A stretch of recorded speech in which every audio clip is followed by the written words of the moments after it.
आजिकल इस्राएल देश रे जणे रबी बहु परिमाण रे फेमस हेउछि। एहाको प्रथमे यहूदा बिन डेविड बोली कुहा जाउथिला, किंतु परे जणागला एहार प्रकृत नाम रबी सालोमो यहूदा अटे। यहूदार बड़ बड़ रबी एहार दीवान अटंती, कारण एही व्यक्ति 15 वर्ष बयस रे तोरार गोटे गोटे पुस्तक को मुखस्थ करिथिबारु एहाठारु शिखिबा पाई रबी माने आसुथिले। बाइबल रो गोटे पद आमने पाठ करिबा, जहा कि लिखा जाय प्रकाशित वाक्य 13 अध्याय 11 पदरु 14 पद पर्यंत टिके पाठ करिबा। तत्परे मु आउ गोटिए पशुको भूमि मध्यरु उठी आसीबार देखिली। एसब शाबक परि ताहार दुईटी शृंग और से सर्प परि कथा कहूथिला। से प्रथम पशुर समस्त क्षमता ताहा साक्षात रे परिचालना करे, आ सेही जो प्रथम पशुर मृत्युजनक क्षत सुस्थ होइथिला ताहाकु प्रणाम करिबाकु पृथ्वी और तनिवासी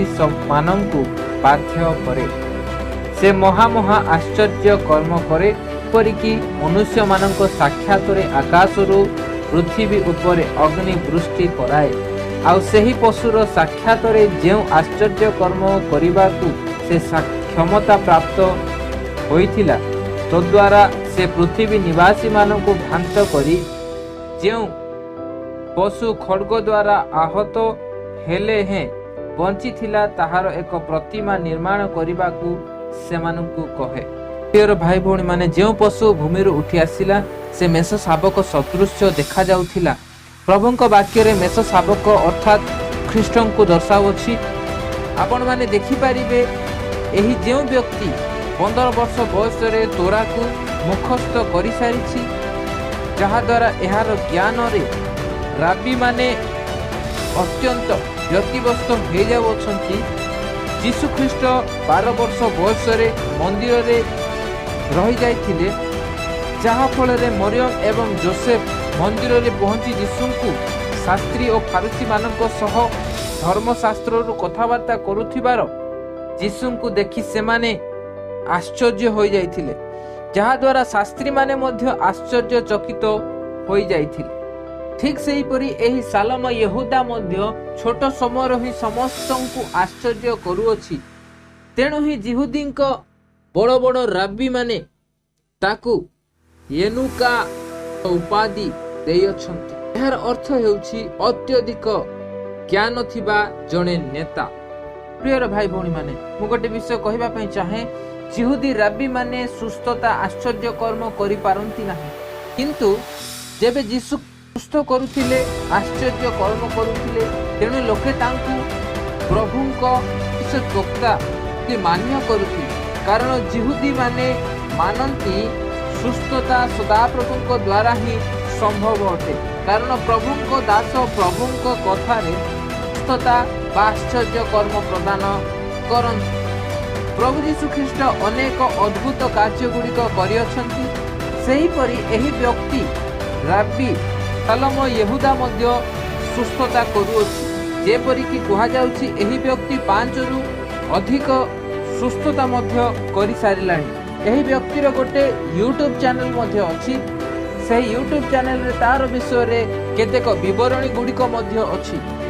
जणे व्यक्ति कहउछंती तांकर शरीर पैरालाइज हो जाइतिला एवं तांकु किए तांकर जणे संपर्कीय एही राबी सालम यहूदांक विषय रे कहिबा द्वारा से तांकु भेटिबा निमंते तांको निकट को आसिले, किंतु से चाली न पारिबा सकासु तांको सहित भेटि न पारिबारु सेही राबी सालम यहूदा तांको निकट को से आसिले एवं तांकु से कहिले तुमे सुस्थता होई जीवो, जो द्वारा से व्यक्ति आ से सुस्थता प्राप्त हेले बोली कहू अछंती। से व्यक्ति कहउछंती एही राबी सालम यहूदा तांकु सुस्थता प्रदान करिछंती।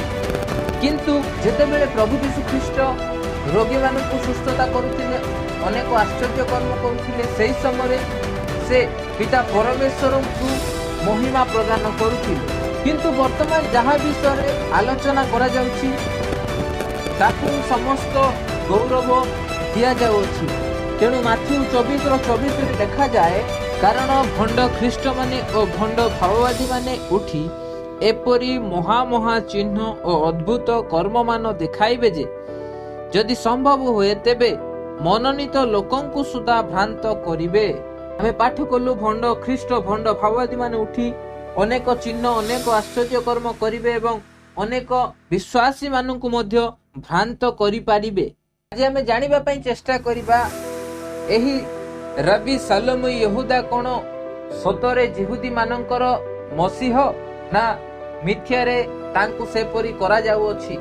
तेणु करी आमाने पाठ कलु प्रकाशित वाक्य 13 अध्याय रे सेही स्थान रे दुई गोटी पशुर विषय रे लिखा जाय अछि।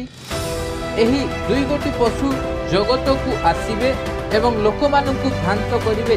प्रथम पशु समुद्ररु एवं द्वितीय पशु भूमि मध्यरु बाहरिबो। समुद्ररु बाहरिबा पशु अलगा एवं भूमिरु बाहरिबा पशु अलगा अटे।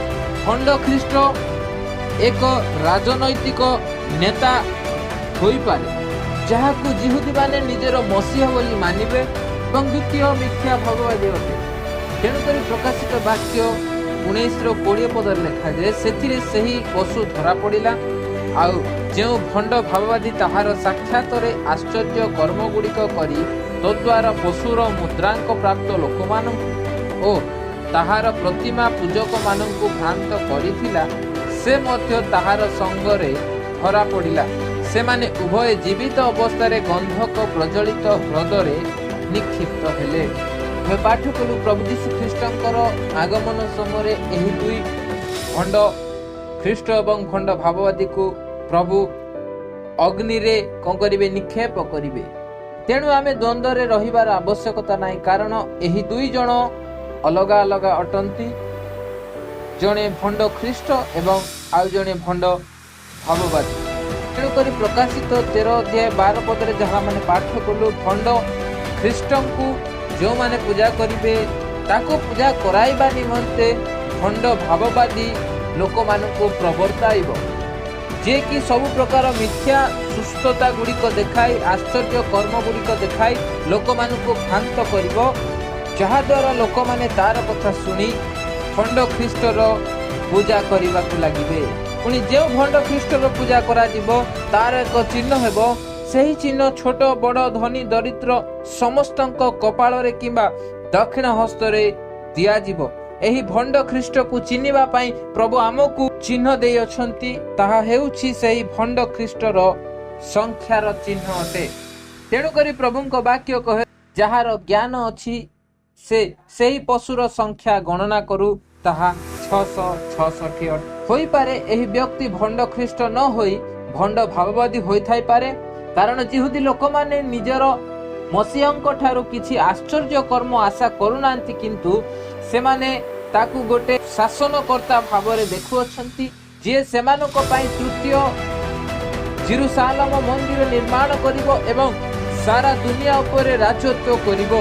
मोर प्रिय भाई भौणी माने मोर चिंताधारा अनुसार एही व्यक्ति खंड ख्रीष्ट होई नथिबो किंतु हुए तो सही खंड भाववादी होई थाई पारे जहा विषय रे वाक्य रे लेखा अछि से चिन्ह और लक्षण देखाई लोक मानकु भ्रांत करिवो ओ से मेष शावक परी देखा जाउछि। एही रबी सलोम यहूदार केतेक विषय गुड़िक प्रभु यीशु ख्रीष्टक सहित समान देखा जाउछि। जेपरि यीशु ख्रीष्ट 30 वर्ष बयस रे सेवा कार्य आरंभ कले 33 वर्ष बयस रे तांकु क्रूसबिद्ध करा जायतिला से मृत्युरु पुनर्थित होइथिले।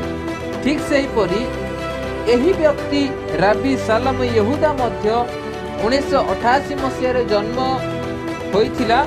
वर्तमान से 33 वर्षर अटे। प्रभु यीशु ख्रीष्टक भली एही व्यक्ति मध्य तोरा को भल भावरे जानिछि। रबी माने एहार पाखकु वाक्य शिखिबाकु सुनिबाकु आसुछंती किंतु एही व्यक्ति एवं यीशुक मध्य रे एतिकी तफात रहिछि। प्रभु यीशु ख्रीष्टंकु ए समय व्यक्ति माने हत्या करिबा पई सुजोग खोजुथिले किंतु एही सलोम यहूदा को बहुत पसंद करा जाउ अछि। एहार विषय जने रबींकर कहिबार कथा होउछि से आकाशर आसीथिबा एक एपरी आत्मा अटंती जहा उज्जवल तारका सदृश अटंती। मु आपण मानकु कहिबा पई चाहे कारण आमे समस्ते शेष समय रे बंचुछु कारण 2000 वर्ष ठारू आज पर्यंत कौनसी व्यक्ति କୌଣସି ରାବି କୌଣସି ଆଶ୍ଚର୍ଯ୍ୟ କର୍ମ କରିବାର କଥା ଆମେ ଶୁଣି ନଥିଲୁ, କିନ୍ତୁ ଏହି ଯେଉଁ ବ୍ୟକ୍ତି ବର୍ତ୍ତମାନ ଆଶ୍ଚର୍ଯ୍ୟ କର୍ମ ଗୁଡ଼ିକ କରୁଅଛନ୍ତି ତାହା କୌଣସି ପ୍ରକାରେ ସାଧାରଣର କଥା ନୁହେଁ, କିନ୍ତୁ କିଛି ଗୋଟେ ଆଗକୁ ଘଟିବା ପାଇଁ ଯାଉଅଛି, କାରଣ ପ୍ରଭୁ ଯୀଶୁ ଖ୍ରୀଷ୍ଟଙ୍କର ଆଗମନ ଅତି ନିକଟତର ଅଟେ। ପ୍ରଭୁ ପ୍ରତ୍ୟେକଙ୍କୁ ଆଶୀର୍ବାଦ କରନ୍ତୁ।